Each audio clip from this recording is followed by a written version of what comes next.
Wan Good Morning, I hope that you're all well, and welcome back to the channel. Now just before we begin, I just want to say a quick thanks for anyone who commented saying, congrats on the last video. You lads are just top class. But anyways, on today's video, I'm going to be stepping aside from YouTube, stepping aside from TikTok. Thank God. But yeah, today's video is going to be on Instagram, but not any page in particular. It's going to be on a broader niche of, I don't even really know what you'd call it. I suppose kind of like business advice pages. The ones that post things like, you will be the first millionaire in your family. Type yes if you believe. And I'm just kind of sat here thinking, Mom and Dad, fuck going to college. I'm just going to type 3 letters in the comment section of an Instagram post. And then, I can just lay back in bed as the money rolls in. But yeah, so how I came across these pages, I was just on the Explore page one day, as you do, and I seen this fact about Bitcoin, the big cryptocurrency investor that I am. But yeah, it was a fair enough post, nothing too special to it. And from that point on, my Explore feed was just filled with these business posts. And more bad ones than good ones. God, how I hate the algorithm. But yeah, I thought, why not make a video on it? Right, so the first post comes from Business Emperors. How to make $1 million.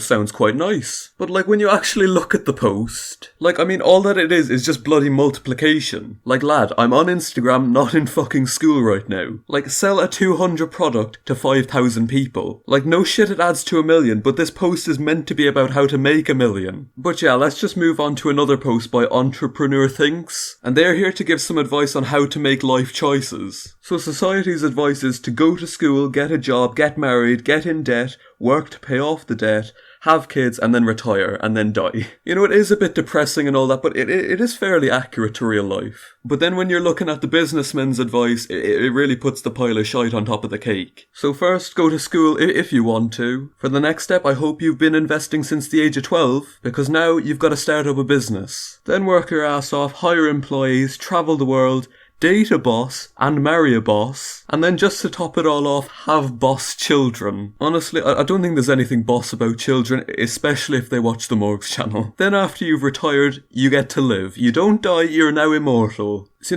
the thing I don't like about this post is it looks down on people, who just want to live a normal life. A very small fraction of people are actually able to make a successful business. A lot of people do fail when setting up businesses. And they can ultimately never bounce back from that failure. So why would you want to look down on someone who doesn't want to have much risk in their life when, they're still perfectly capable of living comfortably? And now here we have Finance Father trying to tell us that nothing can destroy iron. And have they never played Minecraft before? Try telling that to my diamond sword. Now this post is an absolute masterclass from Startup Boss with 3 S's for some reason. I told my son, you will marry the girl I choose. He said no. Honestly, getting some India vibes right now, so let's just keep going. I told him she is Bill Gates' daughter. He said okay. Of fucking course he did.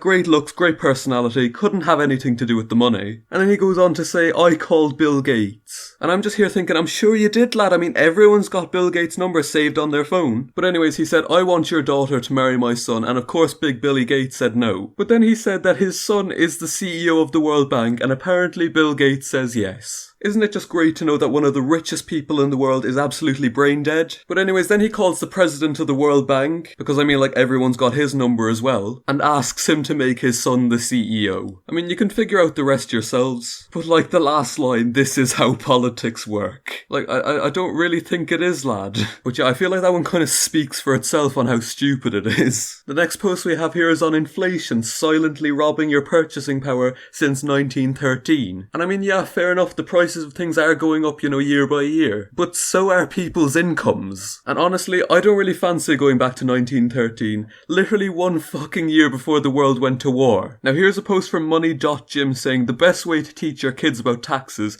is by eating 30% of their ice cream. Yeah, fair enough, it might teach them something. But you will literally just be a cunt in their books from that day on. Okay, so if we just have a look at this post here. Yeah, the only reason it's here is because it has the number 69 in it, and that's really haha funny. That's honestly the peak of my humour right now. Now here we have Startup Boss again, still with 3 S's. Here with some habits that, drain your wallet. But here they're saying, don't do cigarettes or drugs. And then 2 posts later, they're offering you pills. Now here we have a business idea, hopefully we can make a few peas. But all it's essentially saying is to just sell toilet paper to idiots. But this was literally posted yesterday. So they were probably 3 months late to the joke. But now let's just wrap the video up. These guys are telling you how to legally avoid tax. It really doesn't get any better than that. But anyways, that is the end of the video there. I hope you've enjoyed, and if you have, please drop a like and subscribe, that'd be class. And yeah, with that said, we'll see you in the next one.